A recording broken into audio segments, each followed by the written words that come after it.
কয়েকদিন ধরেই টক্সিক ব্লিংদের আজাইরা নাটকগুলো সহ্য করতেছি। এদের কিছু বলাও বৃথা, কারণ মাথার মধ্যে ঘিলু থাকলে না বুঝবে আমার কথাগুলো।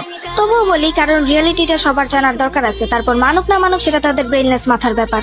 তো কি যেন বলছো মামুনিরা? টেকুকের কোনো যোগ্যতা নাই জেনালিসার সাথে রিলেশনে যাওয়ার। আচ্ছা, ব্রেন কি কাজ করা বন্ধ করে দিছে নাকি আপনাদের? না মানে কাদের যোগ্যতা নিয়ে কথা বলতেছেন আপনারা?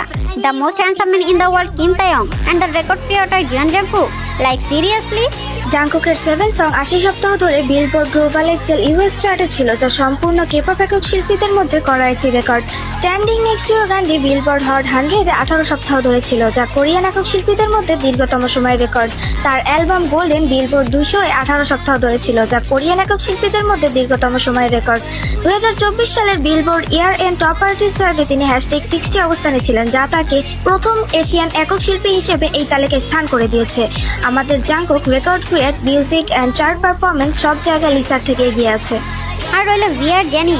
ভিয়ার লে ওভার অ্যালবামের টোটাল ভিউজ 2 বিলিয়ন, আর জেনির রুবি অ্যালবামের ভিউজ 1.2 বিলিয়ন। ভিয়ার অ্যালবামের সং মাত্র 6টা, আর জেনির অ্যালবামের সং 15টা। ভিয়ার অ্যালবাম টোটাল সেল হয়েছে 2 বিলিয়ন, আর জেনির 1 বিলিয়ন।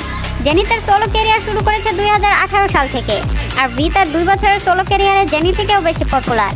আর তোমরা কিনা বিয়ের যোগ্যতা নিয়ে কথা বলো? হাস্যকর ব্যাপার স্যাপার। আর কি যেন বলছিলা? বিয়ের চেহারা সুন্দর না? OMG, তাহলে কি দা মোস্ট হ্যান্ডসাম ম্যান তোমাদের জেনি? How funny. বিয়ের চেহারা নিয়ে কথা বলার আগে নিজের আইডলদের চেহারা ভালো করে দেখে নাও। কারণ জেনির থেকে সুন্দর দেখতে অনেক ফিমেল কেপপ আইডল কেপপ ইন্ডাস্ট্রিতে আছে, কিন্তু আমাদের ভি হলো the most handsome man in the world. আশা করি আমি যেটা বলতে চাইছি সেটা বুঝতে পারছো, আর ডিটেলসে কিছু বলতে হবে না।